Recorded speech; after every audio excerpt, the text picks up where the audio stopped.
What is up, guys? Welcome back to a brand new reaction, and today we're watching how are British English and American English different. I've always thought it was so crazy that we speak the same language. We both speak English, but they are so different. Like, there's words that y'all have that I've never heard before. There's a lot of words that we have that y'all are like, what even is that? I don't know what happened. I really don't. Like, I don't know. We came over here and we were like, you know what? We like that? Like, that's cool.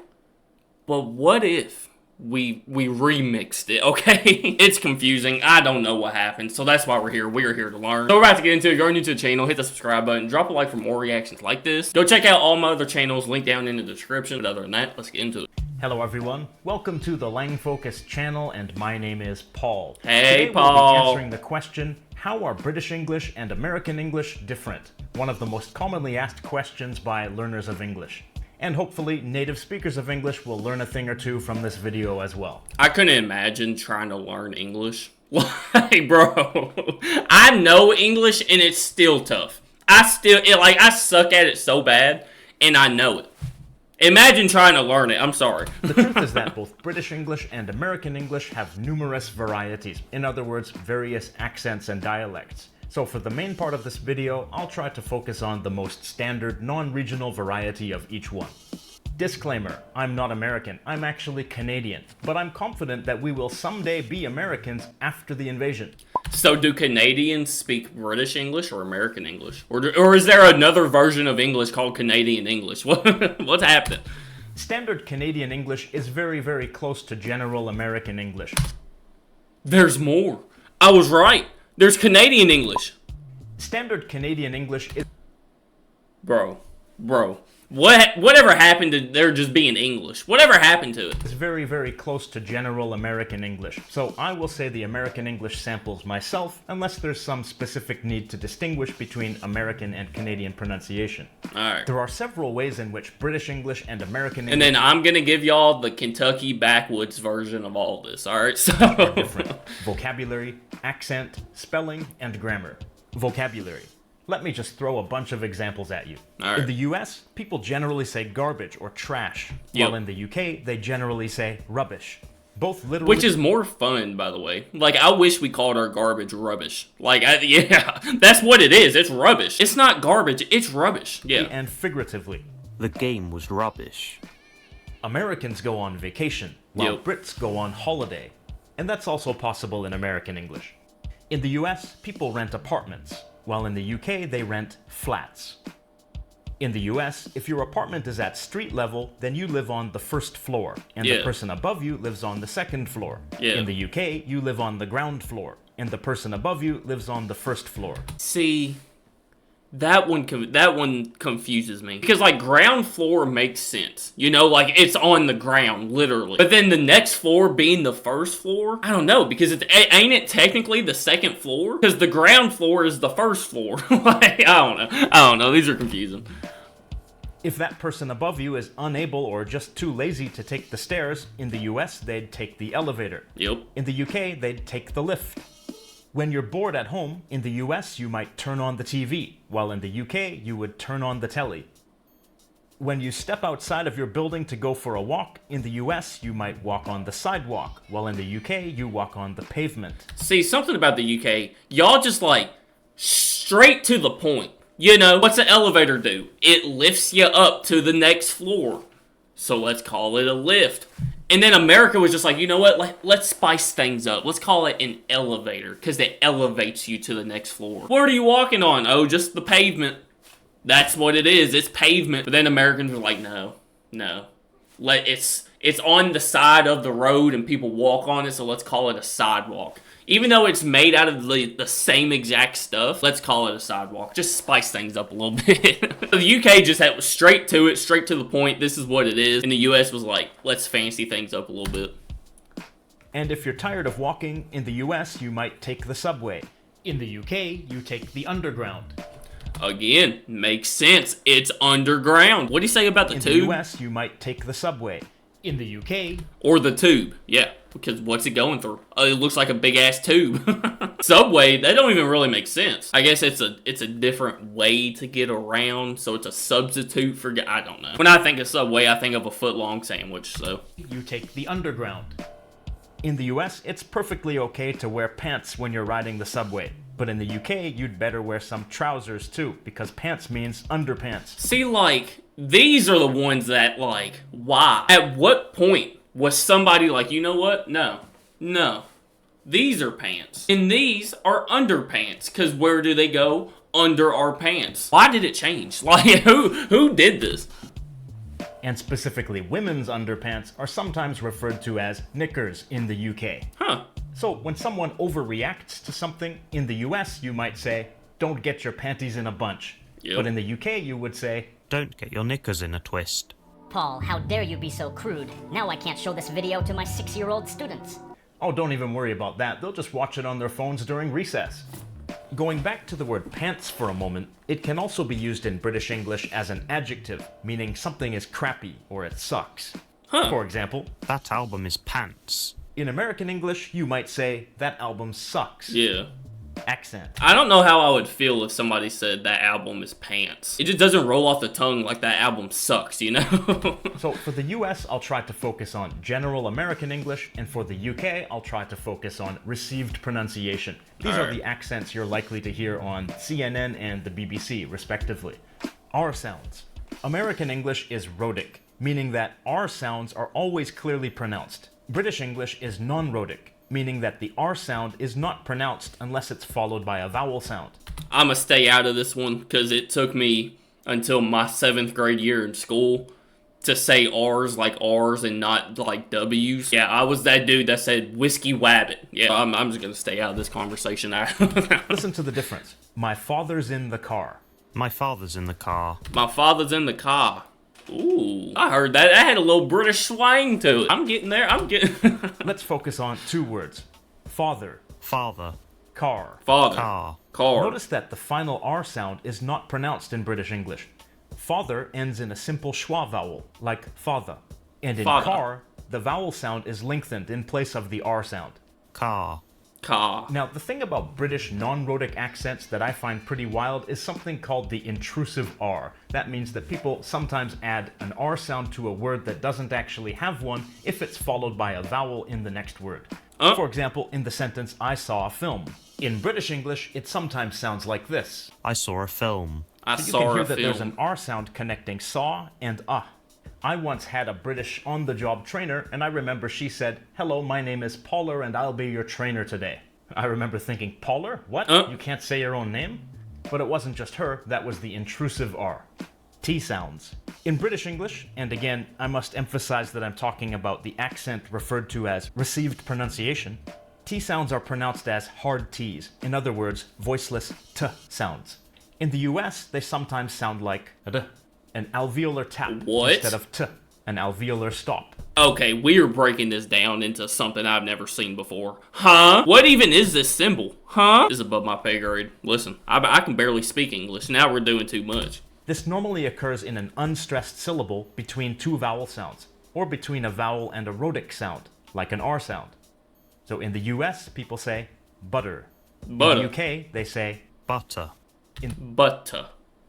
Butter. the US. Stop fighting. In the UK, Stop fighting. Stop fighting. you may have also noticed that the O sound in the word stop was a little different. Which brings me to O sounds. Uh-oh. In the word stop, the American O sound is an unrounded vowel, Stop. ah, while the British O sound is rounded, aw.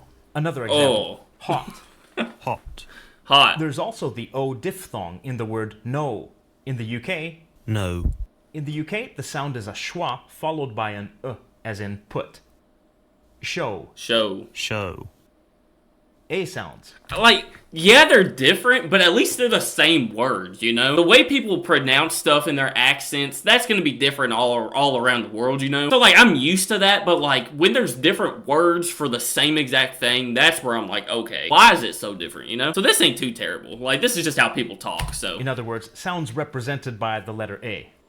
Ah in UK English normally becomes an ah sound in American English. For example, in the UK, Half. Half. and in Half. the US, half. Words with He's pronouncing the L. It's half. Half. There ain't even an L in that word. It's just H-A-F. Half. half in British English remain pretty similar in American English. In the UK, Cat. and in the US, Cat. cat. An exception is a small set of words in which the A is followed by a double R, in which case the vowel is pronounced as eh in the US. In the UK, marry, in the US, marry. Because of the difference, in the US, Mary and Mary sound the same. Carry and carry sound the same. Spelling. American and British spellings are largely the same, but there are a few notable differences. This is in large part because Noah Webster, whom the Webster Dictionary is named after... Bro, imagine having a dictionary named after you. I could never. Unless they made a dictionary for just, like, people that speak English but don't know how to speak English. The JTReacts dictionary. It's just 100 pages of trying to say regularly. Regularly.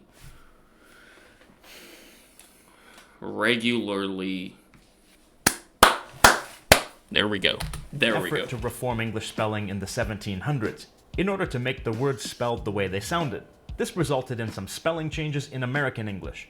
Most, but not all, words that end in RE in the UK end in ER in the US. For example, center, theater, meter, somber. Yo, that's true. I never understood why, like, sometimes they'd be switched like that, but they'd still be pronounced the same way. That's crazy. Wow. Some words that end in NCE in the UK are spelled with NSE in the US. License, defense, offense. Some words with OU in the UK are spelled with O in the US. Color, favor, honor, labor. That's a big one. That's a really big one. Actually, I had an English teacher. I forgot what grade I was in, but I had an English teacher that would not let us spell color or favor or any of those the way he has it here, like the American style, without the U. She made us every time. Like, if we had to write a paper or whatever it was, if the word color was in it, it had to have a U in it. Have I ever spelt it that way ever again? No, but she didn't like it, so... etc. The ending ISE became IZE in the US. Organize, apologize. A similar change... That's so crazy. It's just one letter. Pronounced the exact same. Still has the same meaning. Like, why? Also occurs in other contexts where the S is voiced. In other words, it makes a Z sound. Analyze. Cozy. There are verbs ending with L that take a doubled L in British English when a suffix is added. In American English, there's no double L. Traveled. Cancelled. Marvelous. If you're wondering how the last one fits in with the others, remember that marvel is a verb, and then an adjectival suffix is added to it. See, when I look at, like, cancel, it seems like if I was to spell it right now, I would put 2 L's in it. Because that just looks right. Like, that just looks more right than the American style. I just feel like those words should have 2 L's in them. Grammar. There are only very minor grammatical differences between British English and American English. Auxiliary verbs. British people use shall for the future much more than Americans, as well as to ask for advice or an opinion. Some difference in preposition use. In the US, people say on the weekend, but in the UK, they say at the weekend.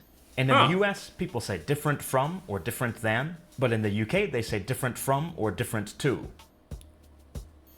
There are some different past tense forms. For example, in American English, the past tense of the word learn is learned, while in British English, it's more common to say learnt. See, I feel like I say learnt. I learnt something, I didn't learn something. I learnt something. I mean, learn you something, Actually, you know? both forms are used in either country, but there is more of a tendency towards one form. This is true for other words like dreamed versus dreamt, burned versus burnt, leaned versus leant, etc.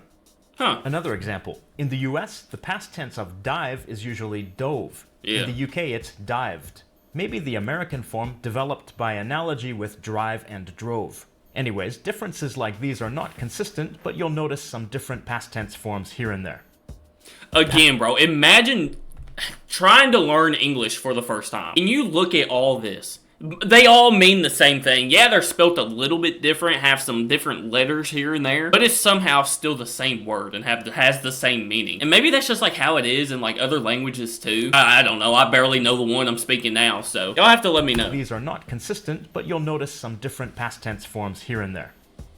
Past participles. Sometimes past participles have a different form. The most well-known example is for the verb get. In the US, there's get, got, gotten. But in the UK, it's get, got, got. Both forms, got and gotten, have existed since the Middle English period. but gotten has fallen out of use in the UK. Huh. Got can be used in American English in the form have got, but with the meaning of have, not have received or have become. I haven't gotten the eviction notice yet. I haven't got the eviction notice yet. See, but if you're like from the South, you're gonna say it the way the UK says it. I ain't got that eviction notice yet. So we're still staying here another month. If he wants me out of this house, he's gonna have to come get me out himself. You better bring the sheriff with him too, dang it. Sorry. Had flashbacks, sorry. Alright, let's check a couple more sentences and see what we encounter. In the US, I think we need a lawyer. In the UK, I reckon we need a solicitor. That just sounds, ooh, that sounds fire. I reckon we need a solicitor. You say that, you mean business right there. That's nice. Yeah. you'll notice that a couple of words here are different. British people often use the word reckon, which means think or suppose. But so do, like, Southern Americans. You reckon? You reckon we ought to get a solicitor? I'm starting to feel like we have a little bit more in common than we think. Americans know this word, but rarely use it. And while Americans would typically refer to a professional legal consultant as a lawyer, in the UK they often say solicitor, which is a type of lawyer that does consultation. The type of lawyer who represents you in court in the UK is usually a barrister, while in the US they're usually referred to as attorneys. Y'all just straight to the point, like this is what they do, this is what we call them. Another sentence. In the US, I'm going for a beer with my friends. I'm gonna go get a beer with my friends. I'm gonna go get a beer with my buddies. There we go. The UK, I'm going for a pint with my mates. Notice that British people often say pint, where Americans would say beer. Brits also say beer as a countable noun like this, but pint is frequently used. And notice that Brits often say mate, where Americans would say friend. The differences between British English and American English might seem surprising or amusing, but remember, in this video I'm zooming in on the differences and focusing on them. For the most he really zoomed in on them. part, they're actually the same.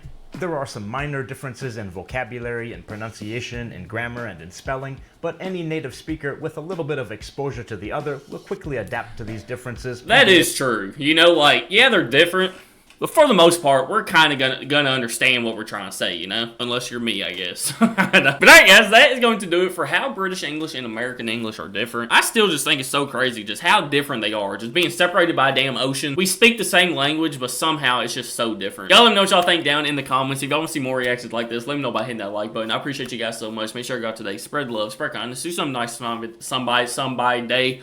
Goodness, I just glitched out. What happened? I love you guys so much. It's JTReacts and I'm out. Peace.